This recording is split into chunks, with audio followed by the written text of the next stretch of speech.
बस्तर में प्रदेश के वन और जलवायु परिवर्तन मंत्री केदार कश्यप पर एक गंभीर आरोप लगा है। चतुर्थ श्रेणी के संविदा कर्मचारी हितेश पांडे ने मंत्री पर जूते से मारपीट करने और गाली गलौज का गंभीर आरोप लगाया है। आपको बता दें, ये घटना जगदलपुर के सर्किट हाउस में हुई। पीड़ित ने कोतवाली पुलिस में इसकी शिकायत भी दर्ज कराई है। इस घटना के बाद से ही प्रदेश की राजनीति गर्मा गई है। कांग्रेस ने इस घटना का विरोध किया है। जगदलपुर के राजीव भवन में आयोजित एक प्रेस कॉन्फ्रेंस में कांग्रेस प्रदेश अध्यक्ष दीपक बैज ने कहा कि कांग्रेस मंत्री केदार कश्यप के खिलाफ सभी जिला मुख्यालयों में पुतला दहन किया जाएगा और किया जा रहा है। इसके अलावा जिला कांग्रेस कमेटी ने मंत्री के निवास का घेराव करने का भी ऐलान किया है। जिस तरह से अभद्रता का व्यवहार किया है और उनकी मां की गालियां दी है, इसको लेकर आज प्रदेश कांग्रेस कमेटी ने निर्णय लिया है कि पूरे प्रदेश के जिला मुख्यालयों में पुतला दहन कर इसका विरोध किया जाएगा। पूरी कांग्रेस पार्टी मुद्दा विहीन है। तरह तरह के भ्रामक प्रचार करने में जिस तरीके से मास्टरी हासिल है, कल सर्किट हाउस को लेकर के जो उन्होंने मनगढ़ंत कहानी बना करके जो सोशल मीडिया के माध्यम से भ्रामक जानकारी लोगों तक पहुंचाने का काम किया, ये कांग्रेस के इस बात को प्रमाणित करता है कि कांग्रेस राजनीति के दृष्टि से किस तरीके से किस हद तक जा सकती है। केदार कश्यप जी वरिष्ठ मंत्री हैं। उन्होंने स्पष्ट रूप से इस बात का खंडन किया है। कांग्रेस चरित्र हत्या की राजनीति पर उतारू है, ये स्पष्ट रूप से उन्होंने कहा है। कल जो घटना घटी है, ये छत्तीसगढ़ के लिए और खासकर बस्तर के इतिहास में बेहद शर्मनाक घटना घटी है। एक अगले छोटे कर्मचारी को मंत्री गाली गलौज मारपीट किया है और है। जी बोले तो कौन मंत्री? अच्छा, क्या बोले? केदार कश्यप गाली दिए मेरे को। क्या गाली दिए? दिमाग चोद ऐसा बोले।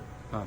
तो फिर वो बुलाया, कॉलर पकड़े और एक विकेट मारे। रूम के अंदर ही क्या? रूम के अंदर ही मारे। और भी कोई नहीं आया बीच बचाने के लिए? तो आपने सुना किस तरीके से बयानबाजी राजनीति के इस मामले में तेज हो गई। वहीं बस्तर के जगदलपुर में सर्किट हाउस में मंत्री केदार कश्यप पर लगे मारपीट के आरोपों ने अब राजनीतिक रंग लेना शुरू कर दिया। इस घटना के विरोध में कांग्रेस कार्यकर्ताओं ने सोमवार को भानपुरी में स्थित वन मंत्री के निजी कार्यालय का घेराव किया। प्रदर्शन के दौरान धक्का मुक्की में एक महिला पुलिसकर्मी घायल भी हो गई। वहीं सर्किट हाउस के कर्मचारी ने मंत्री पर मारपीट और गाली गलौज करने का आरोप लगाया है, जिनको मंत्री केदार कश्यप ने पूरी तरह से गलत बताया और कहा कि उन्होंने सिर्फ कर्मचारी को डांटा था। प्रदर्शन के दौरान बीजेपी ने कांग्रेस कार्यकर्ताओं पर मंत्री के दफ्तर में तोड़फोड़ करने का भी आरोप लगाया है। हम मांग करते कांग्रेस पार्टी कि उस गरीब ब्राह्मण और गरीब जो कर्मचारी, उसके साथ न्याय होना चाहिए, उससे इंसाफ मिलना चाहिए। और जो केदार कश्यप है, पूर्व में भी मुन्नी बाई प्रकरण करवा चुके हैं, पूर्व में कोंडा गांव में भी अधिकारियों को मारपीट कर चुके हैं और इससे भाग नहीं आकर उन्होंने फिर से जगदलपुर में कांड दोहराई है। कांग्रेस पार्टी मांग करती है कि इनको तत्काल इस्तीफा लिया जाए और उस कर्मचारी को सुरक्षा दिया जाए और एफआईआर दर्ज कर केदार कश्यप के खिलाफ जांच होनी चाहिए। हम मांग करते। और छत्तीसगढ़ में बीजापुर जिले के गुल्लापेटा गांव की एक दिव्यांग शिक्षिका अवर देवी परिग्रही शिक्षा के प्रति अपने समर्पण के कारण दूसरों के लिए प्रेरणा बन गई हैं। दोनों पैर काम नहीं करने के बावजूद भी वो पिछले 19 सालों से बच्चों को पढ़ा रही हैं। वो अपने छात्रों को पढ़ाने के लिए ऑडियो वीडियो सामग्री और व्यक्तिगत मार्गदर्शन जैसे खास तरीके अपनाती हैं, जिससे उनके छात्र शानदार नतीजे भी ला रहे हैं। जिला शिक्षा अधिकारी NL धनेलिया ने अवर देवी के काम की सराहना करते हुए कहा कि ऐसे शिक्षकों को जिला और राज्य दोनों स्तर पर प्रोत्साहित किया जाना चाहिए।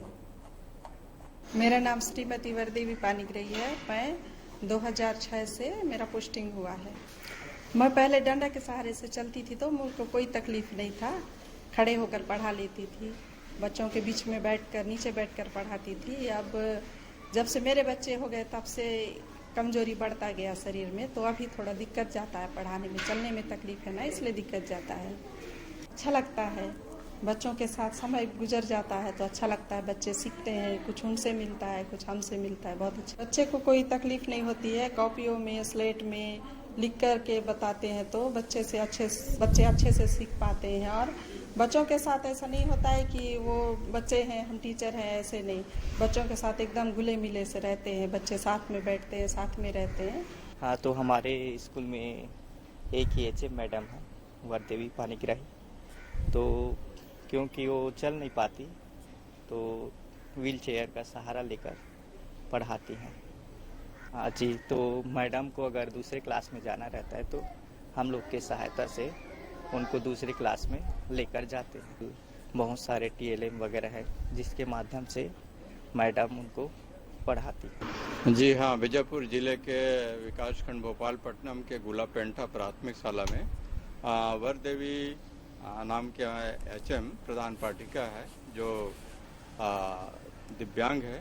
दिव्यांग होने के बाद भी उन्हें बाइक से बैठा करके उनके परिवार वाले स्कूल तक पहुंचाया जाता है। उसके बाद उसको चेयर में बिठा करके क्लास में ले जाया जाता है। जब उस क्लास से उनके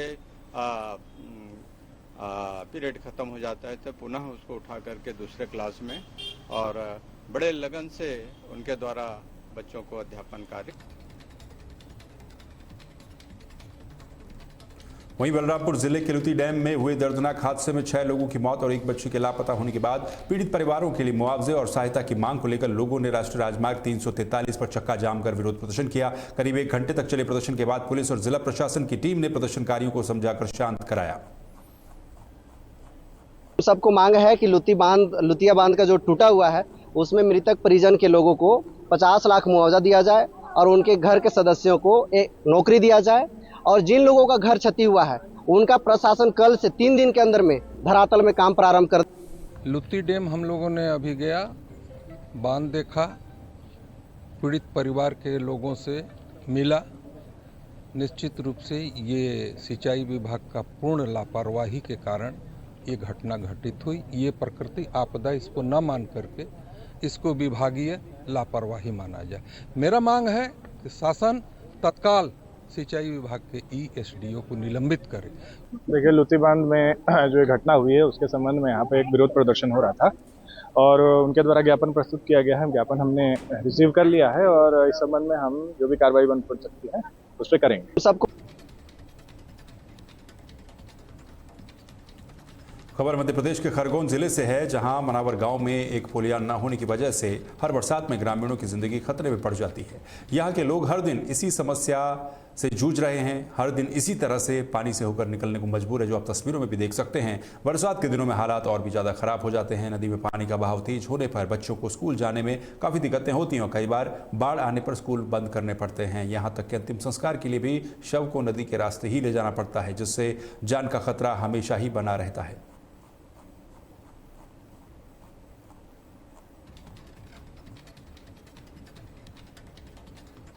वहीं महासमुंद जिले के तुमगांव थाना क्षेत्र में ग्रामीण और महिलाओं ने एक बार फिर देह व्यापार के खिलाफ मोर्चा खोल दिया है। उन्होंने नेशनल हाईवे 53 के किनारे स्थित एक मकान में देह व्यापार के संदेह में 4 संदिग्ध महिलाओं को पकड़ा और पुलिस के हवाले कर दिया। ग्रामीणों ने घर की तलाशी भी ली, जिसमें आपत्तिजनक सामान मिला, जिसे उन्होंने पुलिस को सौंप दिया है।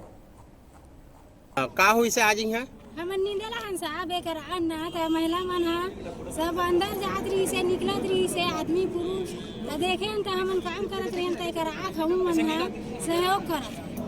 आज यहाँ पता चले से सर कि ये अवैध धंधा बंद होतेच नहीं है। ऐसे ही ना कोई पुलिस न तक लड़ाया है ना पुलिस वाला मतलब बुलाता तो मन कुछ बोल।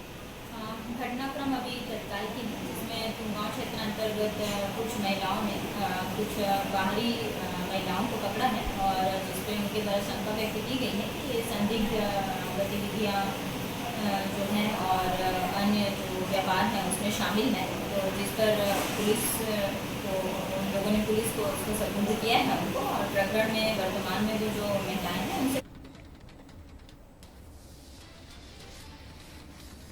वहीं महासमुंद जिले के बसना और सरायपाली में सड़कों और नेशनल हाईवे पर आवारा मवेशी लोगों की जान के लिए खतरा बन गए हैं। ये मवेशी अक्सर सड़क पर झुंड बनाकर बैठे रहते हैं, जिससे आए दिन सड़क हादसे हो रहे हैं। खासतौर पर दोपहिया वाहन चालक इन मवेशियों से टकराकर अपनी जान गंवा रहे हैं या फिर घायल हो रहे हैं। स्थानीय नागरिकों का कहना है कि नगरपालिका और प्रशासन को बार बार जानकारी देने के बावजूद भी कोई भी ठोस कार्रवाई नहीं होती है। नगर में इस समय खुले में खड़े मवेशियों से आए दिन दुर्घटना हो रही है। इन मवेशियों के झुंड से लगातार जो है 2 पहिया वाहनों का एक्सीडेंट हो रहा है।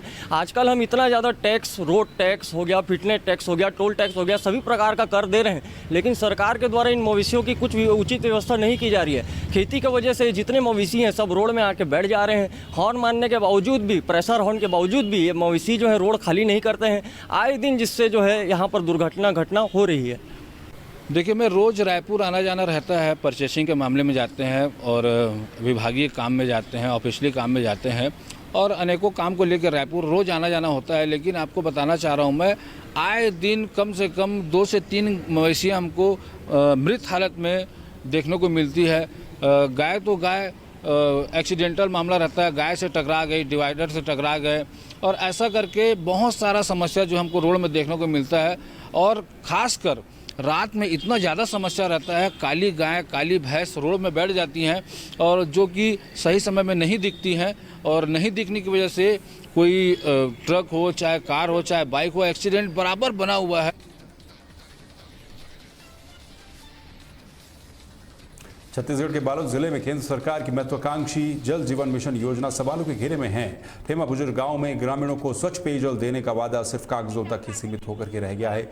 29 जून 2022 को शुरू हुई पानी की टंकी का निर्माण अभी तक पूरा नहीं हुआ है। जिला प्रशासन के बड़े अधिकारी और विभाग के अधिकारी इस अनियमितता पर चुप्पी साधे हुए हैं, जिससे सरकारी धन के दुरुपयोग का संदेह और ज्यादा गहराता जा रहा है। ग्रामीणों ने इस मामले में उच्च स्तरीय जांच की मांग की है।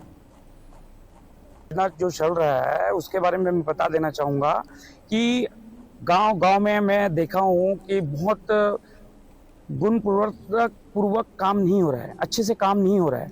उसमें मैं देख रहा हूँ काम में जैसे सीमेंट से लेकर कहो लापरवाही, पाइप में कहो लापरवाही, बहुत ज़्यादा।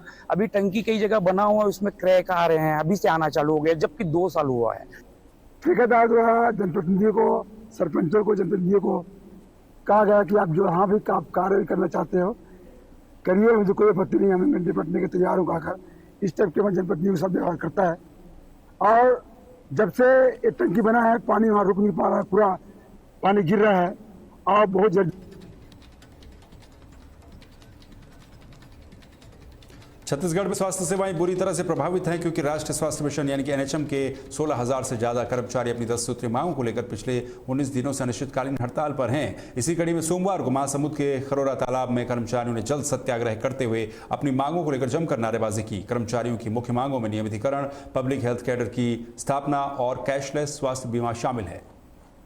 ये हम लोग जो है छत्तीसगढ़ प्रदेश कर्मचारी जो संघ है, हम लोग जो है शासन प्रशासन से इस जो चुनाव हुआ जीतने के बाद 166 बार हमने जो है आवेदन निवेदन दे चुके हैं शासन प्रशासन को, फिर भी हमारे जो है मांग को अनसुना कर रहे हैं। इसलिए जो है हम लोग जो है सांकेतिक हड़ताल पर थे 1 महीने पहले और हम लोग 2 दिन किए थे। तो हमारे जो MD NHM है, उप संचालक, उन्होंने वहाँ पर आकर के हमको बोला गया था कि आपको जो 10 मांगे हैं उसमें जो है 5-10 मांगे हैं, उसको जितना कोशिश करेंगे पूरा करने के लिए प्रयास करेंगे।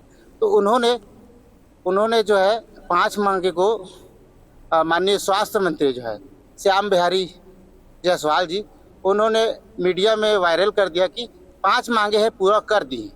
परंतु जो है अमित कटारिया सर है, MD NHM शुक्ला मैडम, उन्होंने जो है बैठक 13 तारीख का हवाला देते हुए 5 मांगे को पूरा कर दी करके वायरल कर दी है। तो लोगों को ऐसा लग रहा है कि NHM का जो मांगे है 5 मांगे हैं उसको पूरा कर ली गए, लेकिन जो ये 5 मांगे है सरासर झूठ है। हमको लिखित में ऐसा किसी प्रकार का नहीं मिला है। ये हम लोग जो है छत्तीसगढ़। वहीं सारंगढ़ बिलाईगढ़ जिले का सरसीवा सरायपाली मार्ग इन दिनों बदहाल स्थिति में है। सड़क पर जगह जगह बड़े बड़े गड्ढे हैं, जिससे लोगों की आवाजाही मुश्किलों में है। ये मुख्य मार्ग राजधानी रायपुर सहित कई जिलों को जोड़ता है, लेकिन जिम्मेदार अधिकारी इस ओर कोई ध्यान नहीं दे रहे हैं। मैं शिव कुमारी साहू, जिला पंचायत सदस्य सारंगढ़ बिलाईगढ़ से। जी, आप जिला पंचायत सदस्य हैं, आप तो फील्ड क्षेत्र में दौरा भी लगा रहता होगा और आप यह सरसीवा से सरायपाली मुख्य मार्ग में आना जाना आप देखते होंगे, क्या स्थिति है सड़क की बताएंगे? सरसीवा से सरायपाली जो मुख्य मार्ग है, यहाँ की स्थिति बहुत ही जर्जर है।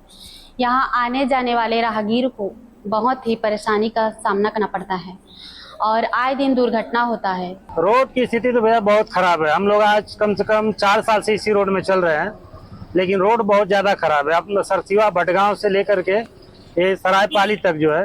अरे अब सर रोड के बारे में क्या बताऊं, यहाँ तो जस्ट मेरे घर के सामने है, आए दिन इसमें कोई ना कोई गिरते रहता है। मैं खुद एक बार गिर चुका हूँ। मैं शिव कुमारी।